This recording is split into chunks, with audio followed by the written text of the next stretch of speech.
Assalamualaikum warahmatullahi wabarakatuh. Alhamdulillahirabbil alamin wassalatu wassalamu ala sayyidina Muhammadin wa ala alihi wa sahbihi ajma'in. Amma ba'd. Kita lanjutkan kembali pembahasan kitab Tazkiratus Sami' wal Mutakallim fi Adabil Alim wal Muta'allim karya Ibnu Jama'ah Al-Kinani Asy-Syafi'i rahimahullahu taala. Kita sampai pada adab nomor 13, adab terakhir di bab ini, yaitu adab dari seorang penuntut ilmu ketika bermuamalah dengan syekhnya atau gurunya. Penulis berkata, "Idza masya ma'a syaikhi falyakun amamahu bil laili wa wara'ahu bin nahar." Ketika penuntut ilmu itu berjalan bersama syekhnya, maka hendaknya dia berjalan di hadapan atau di depan syekhnya ketika malam hari dan di belakang syekhnya ketika siang hari. Mengapa demikian? Karena hukum asalnya adalah dia berjalan di belakang syekhnya. Itu mengapa ketika siang hari dia berjalan, hendaknya berjalan di belakang syekhnya. Tetapi ketika malam hari, apalagi di zaman dahulu, ya, di mana belum ada lampu, kalau ada mungkin lampu dari minyak begitu ya, atau dari api begitu ya, obor dan seterusnya. Maka tentunya pada malam hari bisa jadi ada sesuatu yang bisa jadi mengganggu dari arah depan ketika kita berjalan. Maka itu mengapa hendaknya penuntut ilmu kalau berjalan di malam hari bersama syekhnya, hendaknya berjalan di hadapannya atau di depannya. Tapi kalau di siang hari kembali ke hukum asal, yaitu jalannya di belakang beliau. Illa ayyaqtadiyal halu illa ayyaqtadiyal halu khilafa dzalika li zahmatin aw ghairiha. Kecuali kalau kondisinya mengharuskan berbeda dengan kaidah ini, ya. Kecuali kalau kondisinya mengharuskan kita untuk menyelisihi prinsip ini, li zahmatin aw ghairiha. Seperti misalkan kalau kondisinya itu ramai misalkan, ya, sehingga ini ada banyak orang, misalkan berjalan di tengah kerumunan orang atau semacamnya, maka penuntut ilmu tersebut memposisikan dirinya melindungi syekhnya dari kerumunan orang tersebut. Atau bisa jadi kita katakan di hadapannya sebagai pembuka jalan bagi syekhnya tersebut. Wa yataqaddamu alaihi fil mawati' al-majhulah. Wa yataqaddamu alaihi fil mawati' al-majhulatil hal kawahalin aw khawdin awil mawati' al-khatirah. Dan hendaknya penuntut ilmu itu berjalan di hadapan syekhnya ketika mereka berjalan di tempat yang tidak diketahui kondisinya. Seperti misalkan lumpur, ya, jalan baru yang belum diketahui bagaimana jalan tersebut ke depannya. Nah, ini termasuk juga. Atau jalannya tersebut sudah familiar dilalui setiap hari misalkan, akan tapi pada saat itu jalan tersebut berlumpur atau becek sekali misalkan, sehingga kita tidak tahu apakah ini ada lubang atau semacamnya, tapi tertutup lumpur-lumpur tersebut, sehingga penuntut ilmu yang berjalan di hadapan syekhnya, di depan syekhnya. Au haudin, genangan air, bisa kecil bisa besar, ya. Awil mawati' al-khatirah, atau tempat-tempat yang berbahaya, tempat-tempat yang berbahaya. Khaut di sini bisa bermakna bahkan yakni telaga begitu ya. Jadi genangan airnya bisa sebesar telaga, bisa bermakna demikian. Jadi kalau berjalan di pinggir telaga, tentunya bukan di atas telaga, yakni enggak bisa berjalan di baik. Jadi kalau berjalan di pinggirnya, nah ini khawatirnya ada sesuatu yang bisa mengganggu, maka penuntut ilmu berjalan di depan syekhnya. Atau di tempat-tempat yang berbahaya, seperti ya semak belukar, ada duri dan seterusnya, maka penuntut ilmu yang berjalan di depan syekhnya. Bukan kemudian berjalan di belakang, kita biarkan syekh kita yang ya membuka jalan dulu kita ngikut aja lah ya, pura-pura polos. Tidak demikian. Maka ini yang namanya adab penuntut ilmu bersama syekhnya. Wa yahtarizu min tarsyisi thiyabis syekh, dan hendaknya penuntut ilmu tersebut berhati-hati untuk tidak mengotori pakaian syekhnya ketika berjalan, apalagi dalam kondisi becek, habis hujan. Maka jangan sampai ya jalannya kita itu membuat yakni ada cipratan-cipratan ke pakaiannya syekh kita. Wa idza kana fi zahmatin sanahu anha bi badanihi, dan kalau mereka berjalan di tengah kerumunan atau keramaian, maka hendaknya penuntut ilmu tersebut menjaga syekhnya dari kerumunan tersebut dengan badannya, yakni melindungi tadi, ya, melindungi tadi. Imma min qaddamihi aw mi waraihi, bisa jadi di hadapan syekhnya atau bisa jadi di belakangnya. Ya, bisa jadi di hadapan syekhnya atau bisa jadi di belakangnya. Taib. Jadi ini adalah adab terkait posisi kita ketika kita berjalan bersama syekh. Sekarang kita masuk pembahasan berikutnya. Wa idza masya amamahu iltafata ilaihi ba'da kulli qalilin. Sekarang pembahasan menoleh kepada syekh. Kalau barusan pembahasan posisi badan kita, posisi kita ketika berjalan bersama syekh, hukum asalnya tadi kita sampaikan di belakang syekh dalam rangka memuliakan, karena itu adalah bentuk memuliakan, ya, syekh kita berjalan di hadapan kita. Tetapi kalau ada yakni kondisi-kondisi khusus seperti tadi malam hari, atau kondisinya jalannya tidak familiar, bisa jadi ada merah bahaya di depan, walaupun sekedar lubang, yakni sekedar lubang, kita kan harus yakni mencarikan jalan untuk syekh kita, ya. Jadi lewat jalan yang paling enak begitu, ya. Nah, sekarang kita masuk pada menoleh kepada syekh. Wa idza masya amamahu, kalau penuntut ilmu tersebut berjalan di hadapan syekhnya, maka hendaknya dia menoleh kepada syekhnya tersebut setiap periode waktu tertentu begitu, ya. Setiap selang waktu tertentu, ya, noleh. Apakah syekhnya masih ada di situ atau ketinggalan jauh di belakang? Dia asik sendiri. Apalagi zaman ini ada gadget. Sibuk ngelihat Google Map, jalan kaki begitu, ya, kemudian asik sendiri, syekhnya masih di sana. Jadi ini yang disebutkan oleh penulis di sini, ini adab ketika kita berjalan di hadapan syekh kita. Fa in kana wahdahu aw syekhu yukallimuhu halatal masyi wa huma fi dhillin falyakun an yaminihi. Nah, sekarang kalau seandainya penuntut ilmu tersebut sendirian, zahirnya berarti cuma berdua, ya, maksudnya kalimat ini. Penuntut ilmunya cuma sendirian, karena bisa jadikan syekhnya tersebut berjalan bersama beberapa muridnya begitu, ya. Kalau penuntut ilmunya sendirian atau syekhnya itu mengajaknya bicara, walaupun tidak cuma berdua, misalkan berlima, misalkan syekh dan 4 muridnya, tapi ada salah satu murid yang diajak bicara, maka yang diajak bicara tersebut hendaknya di sisi kanan syekh, ya. Fa in kana wahdahu aw syaikhu yukallimuhu halatal masyi wa huma fi dhillin falyakun an yaminihi. Jadi kalau cuma berdua dengan syekh, penuntut ilmunya sendirian, maka hendaknya dia di posisi kanannya syekh. Atau kalau ada beberapa penuntut ilmu, beberapa murid, tapi murid tertentu yang sedang diajak bicara pada saat itu, maka yang sedang diajak bicara ini berdiri di kanannya syekh. Kalau dan ini kondisinya adalah fi dhillin, di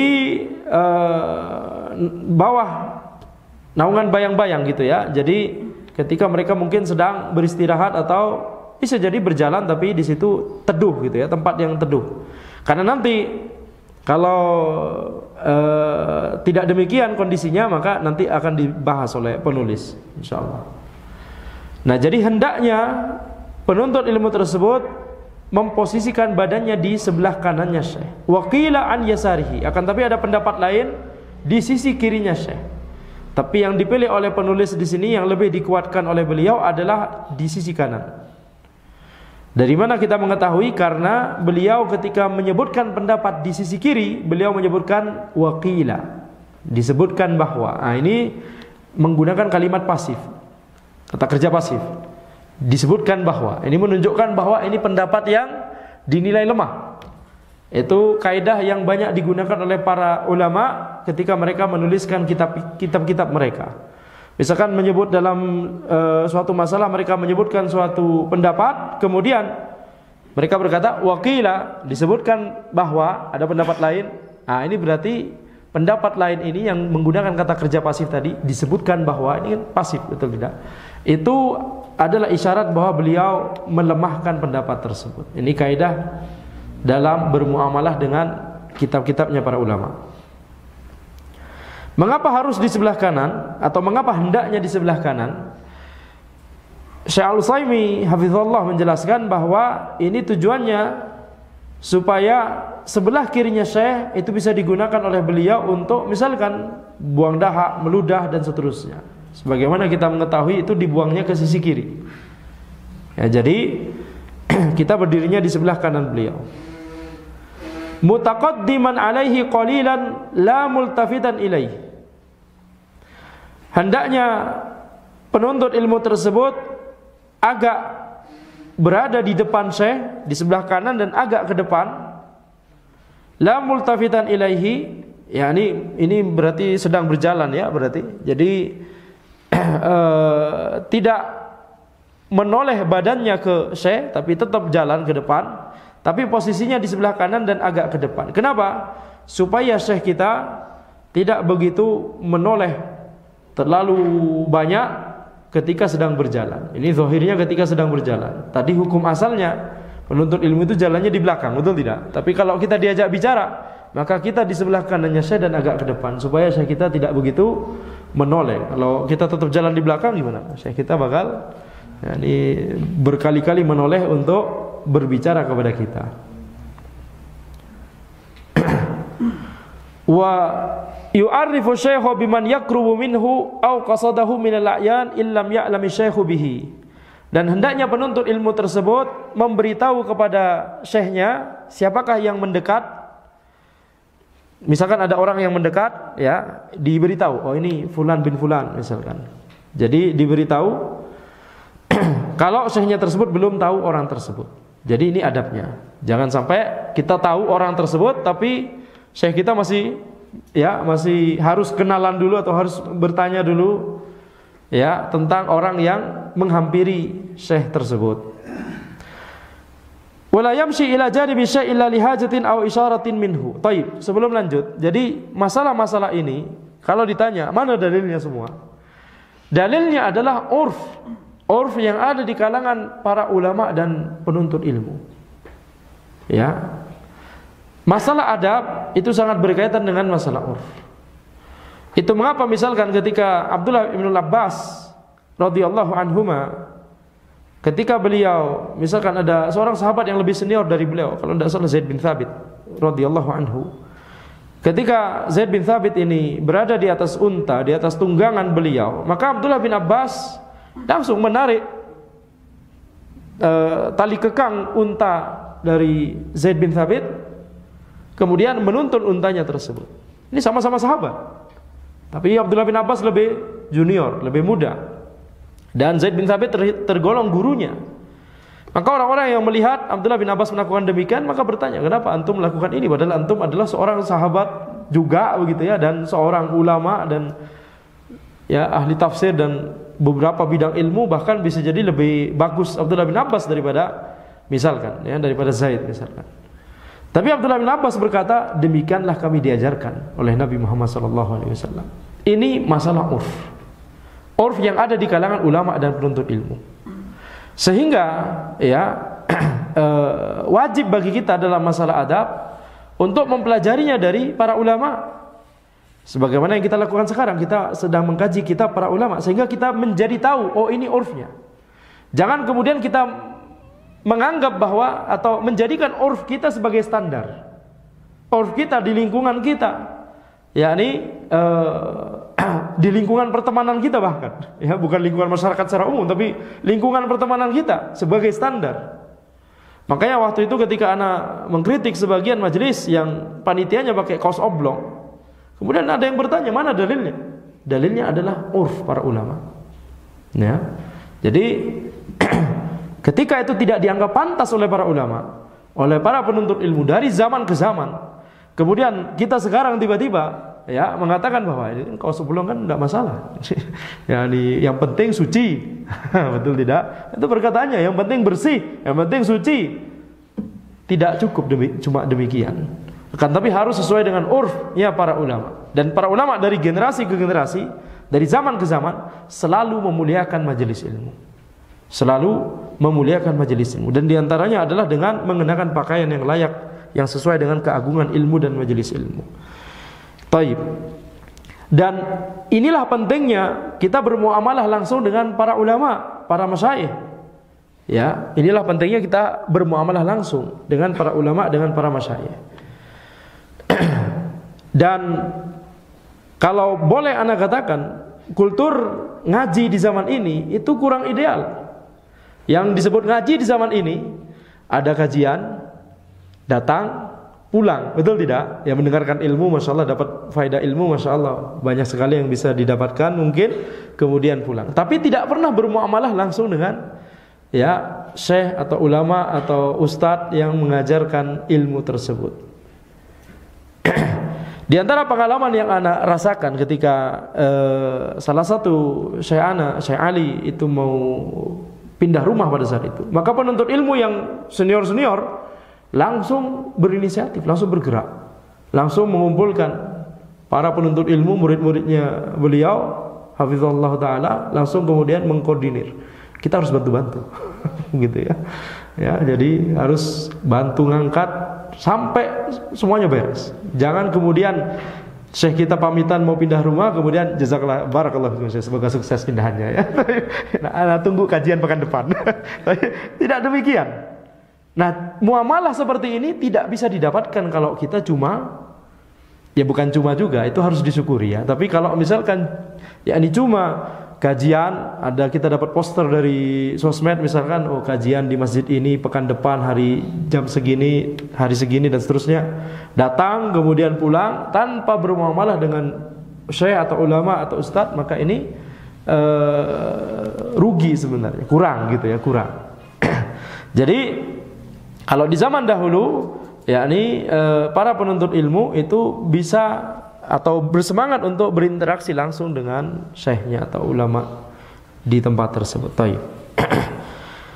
Wa idza masya amamahu, ini sudah. Wala yamshi ila janibi syai' ila lihajatin aw isyaratin minhu. Hendaknya penuntut ilmu tersebut tidak berjalan ke sisinya syekh kecuali kalau ada kebutuhan atau ada isyarat dari syekh. Misalkan diminta mendekat gitu ya. Wa yahtarizu min muzahamatihi bi katifihi aw bi rikabihi in kana raqibaini wa mulasaqati thiyabihi. Dan hendaknya penuntut ilmu tersebut jangan yakni berjalan terlalu dekat, terlalu mepet dengan syekh sehingga membuat beliau tidak leluasa jalannya. Jadi mepet ke beliau, ya, memepetkan bahu kita ke beliau atau memepetkan tunggangan kita ke tunggangan beliau. Kalau di zaman ini motor mungkin, kalau di zaman dahulu bisa jadi kuda atau unta, ya, atau keledai. Wa mulasaqati thiyabihi, sehingga pakaiannya menjadi ya saling bertemu. Nah, ini kalau tidak ada kebutuhan atau kalau tidak ada kerumunan, maka ini hendaknya dihindari. Wa yu'thiruhu bi jihati dhil fi saif. Dan hendaknya penuntut ilmu itu mendahulukan syekh untuk berjalan di bawah bayang-bayang kalau itu di musim panas. Ini yang tadi kita sebut, ya. Kalau sama-sama di bawah bayang-bayang, sama-sama teduh. Tapi kalau misalkan harus memilih antara syekh kita di tempat yang teduh atau kita yang di tempat yang teduh, maka kita dahulukan syekh kita berjalan di tempat yang teduh kalau itu sedang musim panas. Wa bi jihati syamsi fi syita, dan hendaknya mendahulukan syekh untuk berjalan di bawah terik matahari kalau itu sedang musim dingin. Ini kalau negeri tersebut ada musim panas dan ada musim dingin seperti Syam begitu ya, dan Khurasan misalkan. Tapi kalau di Indonesia sepanjang tahun musim panas.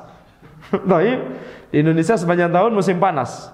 Tapi supaya tidak begitu sedih ya, 1 tahun musim panas terus, akhirnya kita bagi 2, musim hujan, musim kemarau. Tapi ala kuliah itu musim panas semua. Nah, Masya Allah, kita harus syukuri ya, karena kalau antum di negeri subtropis, ke masjid saja antum harus pakai kaos kaki, jaket tebal ya, kemudian winter hat, topi winter dan kaos tangan dan semua sambil menggigil begitu. Apalagi kalau turun salju. Kalau turun salju lebih hangat biasanya, tetapi ketika salju tersebut kalau baru turun enak, masih lembut.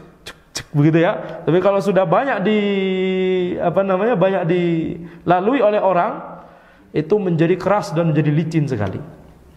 Antum jalan ke masjid itu bisa sambil terjatuh-jatuh dan berdarah-darah bisa. Ya, berbahaya. Jadi harus banyak disyukuri di Indonesia kita bisa pakai sendal jepit ke masjid. Betul tidak? Masya Allah. Ya nih. Nah, kalau musim dingin ke masjid di sana itu seperti mau berangkat perang. Ya, harus persiapan begini, apalagi ya kalau sudah minus 10 derajat. Ya. Baik. Wa bi jihatil jidar fir rusfanat wa nahwiha, dan hendaknya mendahulukan syekh di sisi yang mendekati tembok kalau mereka syekh dan muridnya tersebut sedang berjalan di rusfanat. Rusfanat itu adalah yakni rusfanat itu semacam tangga kalau rumahnya itu tinggi. Mungkin kalau di Indonesia itu seperti rumah apa? Rumah tiang apa? Rumah susun. Bukan, rumah yang seperti di Kalimantan itu yang rumah panggung, rumah panggung ya. Jadi wallahu alam itu yang dimaksud. Jadi hendaknya mendahulukan syekh memberikan syekh untuk berjalan di sisi yang mendekati dinding. Allah alam apa maknanya ini, akan tapi mungkin itu lebih yakni lebih maslahat. Tentunya ini pasti lebih maslahat ya di sisi yang mendekati dinding. Nah, ana sejujurnya tidak begitu paham apa maslahat yang dimaksud. Akan tapi bisa jadi kalau lebih menjauhi dinding maka harus terbentur-bentur dengan tangga dan seterusnya begitu ya, wallahu alam. Wa bil jiha allati la taqra'u syamsu fiha wajhu idza iltafata ilai, dan hendaknya mendahulukan syekh untuk berada di sisi yang kalau seandainya syekh tersebut berbicara kepada kita, ketika beliau menoleh kepada kita, maka ketika beliau menoleh tersebut wajah beliau tidak terkena sinar matahari. Jadi kalau matahari dari kanan, hendaknya syekh letakkan di sebelah kanan kita dan kita berada di kiri beliau. Ini tidak sesuai kaidah tadi, kita harusnya di kanannya beliau gitu ya. Tapi sekarang kita di kirinya beliau supaya beliau ketika bicara dengan kita, beliau nolehnya ke kiri, matahari dari kanan gitu ya. Nah, sampai segininya, betul tidak? Sekali lagi kita tekankan poin ini. Sampai segininya poin masalah adab dijelaskan oleh para ulama di kitab-kitab mereka. Wala yamshi baina syekh wa baina man yuhaddithuhu. Jangan berjalan antara syekh dengan orang yang diajak bicara oleh syekh. Jangan di tengah-tengah begitu ya. Mengganggu saja. Wa yata'akhkharu anhuma idza tahaddatsa aw yataqaddam. Dan hendaknya berjalan di belakang mereka ketika mereka sedang berbicara atau kita di depan sekalian. Wala yaqrubu wala yastami'u wala yaltafit. Dan hendaknya jangan mendekat pembicaraan mereka dan jangan mendengarkan, mencuri dengar, apalagi sambil nyaut sesekali. Oh iya betul gitu ya. Antum urusannya apa kok nyaut-nyaut? Ya. Nah, wala yaltafitu, dan jangan menoleh juga karena kita tidak diajak bicara. Fa in adkhalahu fil hadits falyati min jadibin akhar wala yashukku bainahuma. Tapi kalau kita diajak bicara juga, maka hendaknya kita menuju di sisi yang itu kosong. Kalau orang yang diajak bicara syekh itu di kanan, di kanannya beliau, maka kita menuju ke samping kirinya syekh kita. Dan hendaknya la yashukku bainahuma. Hendaknya ya intinya kita tidak membuat mereka syekh dan orang tadi itu menjadi susah jalannya gara-gara kita pindah posisi. Wa idza masya ma'asy itsnan faktanafahu. Kalau seandainya ada dua orang yang berjalan bersama syekh, maka hendaknya dua orang tersebut berada di sekeliling syekh, yakni satu di kanan, satu di kiri. Seperti misalkan dua orang tabi'in yang dari Irak ingin bertanya tentang masalah qadar kepada Ibnu Umar, kemudian ketika mereka bertemu dengan Ibnu Umar radhiyallahu anhu di Madinah, ini Nabi Muhammad SAW telah wafat, para sahabat juga sebagian telah wafat, ya.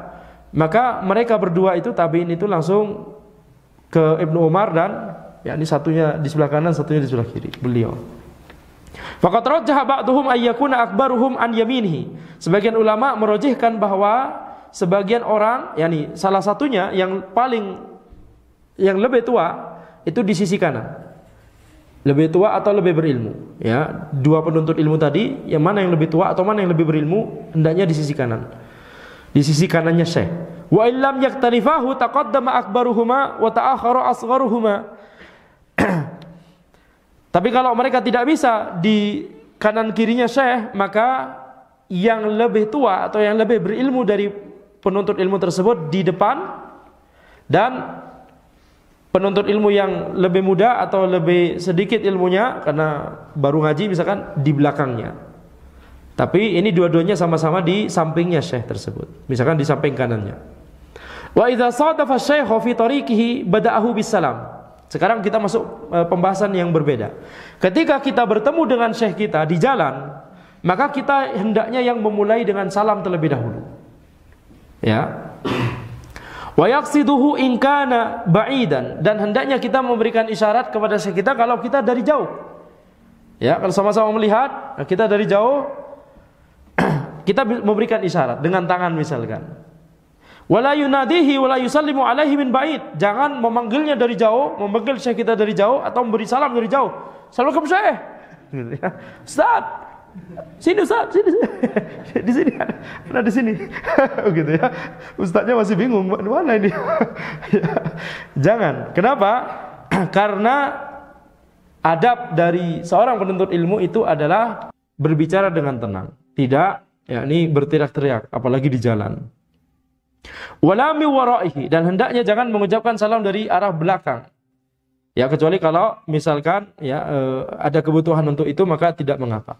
Bal yaqrubu minhu wa yataqaddamu alaihi tsumma yusallim. Akan tapi yang hendaknya dilakukan oleh penuntut ilmu adalah mendekat terlebih dahulu kepada syekhnya, kemudian ya ke hadapan beliau, jangan di belakangnya, ke hadapan beliau, kemudian memberikan salam. Kecuali tentunya kalau kondisinya tidak memungkinkan. Di hadapan beliau ada orang yang sedang bicara. Ya, jangan kemudian kita di tengah-tengah mereka. Afwan, anu ngasih salam. Baik. Ini contoh yang ekstrim sekali ya, supaya kita paham. Nah, wala yushiru alaihi ibtida'an bil akhdhi fi tariqin hatta yastashirahu. Nah, ketika syekh dan penuntut ilmu sedang berjalan, hendaknya penuntut ilmu tersebut jangan langsung menunjuki kita lewat jalan ini syekh. Hendaknya jangan langsung memakai pendapatnya gitu ya, tapi bermusyawarah dulu dengan syekh. Walaupun misalkan yang lebih tahu adalah penuntut ilmu tersebut, tapi bermusyawarah dulu. Kita mungkin lebih bermaslahat lewat jalan ini syekh. Bagaimana menurut antum? Nah, kalau setuju maka jalan begitu ya. Wa yata'addabu fi ma yastashiruhu syekhu birraddi ila ra'yihi. Dan hendaknya yakni harus memiliki adab ketika bermusyawarah dengan syekhnya, atau ketika syekhnya tersebut misalkan memberikan isyarat yang lain misalkan begitu ya, maka harus punya adab kita. Yakni kalau misalkan kita tidak setuju, misalkan kita berkata kepada syekh kita, syekh kita lewat jalan ini, bagaimana menurut antum? Kemudian syekh tersebut berkata kita lewat jalan yang itu saja. Nah, kalau misalkan kita mengetahui jalan yang itu misalkan lebih buruk misalkan gitu ya, lebih berbatu-batu, lebih jauh, lebih becek atau dan seterusnya, maka hendaknya kita punya adab ketika kita membantah idenya syekh tersebut. Wala yaqulu lima ra'ahu syekhu wa kana khata'. Hadza khata'. Jangan kita berkata walaupun pendapatnya syekh tersebut salah, jangan kita berkata dengan terus terang, hadza khata', ini salah. Wala hadza laisa bira'yin. Jangan juga berkata ini bukan ide bagus. Ya. Bal yuhsinu khitabahu fi raddi ila shawabi ka qawlihi yadhhar annal mashalata fi annal maslaha fi kadza. Tapi hendaknya penuntut ilmu tersebut ya mengucapkan dengan sopan membantah pendapat syekhnya tersebut dengan perkataan semisal tampaknya yang lebih bermaslahat itu kalau kita lewat jalan yang ini, Syekh. Nah, sambil dijelaskan. Gitu ya. Wala yaqul ar-ra'yu indi kadza wa shibhu dzalik. Jangan berkata, penuntut ilmu tersebut jangan berkata ya ar-ra'yu indi kadza. Menurut ana pendapat yang benar itu yang ini, gitu ya. Hendaknya kita harus menghindari menisbatkan pendapat yang lebih bermaslahat atau lebih yang benar begitu ya kepada diri kita. Tapi hendaknya kita ketika kita berbicara dengan syekh kita, hendaknya kita punya adab, yakni sepertinya wallahu alam zahirnya yang lebih bermaslahat ini, gitu ya. Bukan pendapat ana ini yang lebih tepat. Nah, tidak demikian. Ini adab ketika berbicara dengan syekh kita.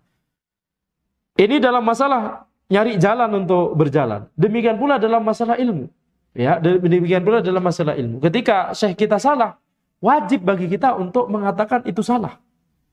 Jangan dibenarkan, tetapi bagaimana cara mengucapkan bahwa itu salah, itu yang harus diperhatikan. Tidak boleh fanatik, betul? Tidak boleh hulu kepada syekh kita, apalagi kalau syekh kita misalkan ternyata benar-benar salah begitu ya, dan kita yakin bahwa itu salah, maka tidak boleh bagi kita untuk tetap membenarkan. Tidak boleh fanatik, tidak boleh hulu. Tapi bagaimana cara kita mengatakan bahwa itu salah? Ini yang harus dipelajari. Ya, seperti misalkan kalau ada suatu yang salah, seperti misalkan Syekh Utsaimin pada waktu tertentu, kita lihat misalkan Syekh Utsaimin ketika khutbah, beliau selama khutbah mengucapkan keutamaan suatu surat, kalau tidak salah ayat, ya, keutamaan kalau tidak salah beliau mengucapkan, mungkin ana lupa, ya, tapi misalkan saja ini ya, misalkan beliau mengucapkan keutamaan surah Al-Fatihah misalkan selama khutbah, tapi sebenarnya itu keutamaan ayat kursi. Jadi terlupakan ya, tergelincir. Maka setelah khutbah ada salah seorang murid beliau yang berkata, "Afwan Syekh, keutamaan yang antum sebutkan tadi itu keutamaan ayat kursi atau keutamaan surah Al-Fatihah?" Ini jangan kemudian berkata, "Afwan Syekh, antum salah dari tadi." Gitu ya. Menurut ana pendapat yang benar adalah itu keutamaan ayat kursi. Jangan demikian. Akan tapi bisa dengan bertanya, ya, bisa dengan bertanya. Nah, kalau misalkan syekh kita tersebut tetap menjawab itu keutamaan surah Al-Fatihah, afwan, bukankah anda tampaknya pernah membaca misalkan di kitab itu keutamaan ayat kursi, begitu, baru kita jelaskan dengan lebih agak lebih jelas lagi, gitu ya. Jadi, dan ketika saat itu Syekh Utsaimin langsung bangkit lagi setelah sholat Jumat, ya, langsung bangkit lagi, langsung berkata kepada orang-orang, dari tadi anda salah, seharusnya ayat kursi, bukan Al-Fatihah. Itu lihat, Masya Allah, Syekh Al-Utsaimin rahimahullahu ta'ala, ya, ini tidak malu kalau salah, bahkan ya ini harus langsung mengoreksi. Padahal itu bukan kesalahan, ya ini penyimpangan akidah, bukan, tapi cuma tergelincir saja. Harusnya keutamaan ini malah menyebutkan keutamaan dalil yang lain atau surat yang lain, begitu ya. Jadi ini pelajaran penting yang kita dapatkan dari para ulama. Nah, ketika kita membaca kisah-kisah para ulama tersebut, atau bahkan ketika kita bermuamalah langsung dengan mereka, ini menjadi yakni sesuatu yang sangat membekas di diri kita, ya, di diri kita. Jadi sekali lagi seperti tadi ya, salah satu contoh saja, banyak sekali contoh yang lain yang ana berkesan dari penuntut ilmu yang lebih senior daripada ana pada saat itu. Ketika salah satu guru ana, Syekh Ali, misalkan mau pindah rumah, langsung nggak usah diminta, langsung kita menawarkan, dan ya ini semua barang diangkut, nggak ada yang kita tidak membiarkan syekh kita mengangkut barang sendiri atau mengangkut barang satupun. Ya, nah. Tapi ini jangan kemudian diartikan bahwa kalau ana pindah rumah, kemudian ana berharap antum, tidak. Dari sisi syekh tidak boleh berharap dibantu oleh murid-muridnya. Kalau bisa nggak usah bilang-bilang. Kalau bisa bilang. Tapi yang dari sisi penuntut ilmu harus inisiatif, harus segera. Ini namanya adab ihtiram. Adab kepada guru kita, kepada syekh kita. Baik, demikian yang bisa Anda sampaikan. Mungkin azan dulu. Setelah itu kita sesi tanya jawab. Nah.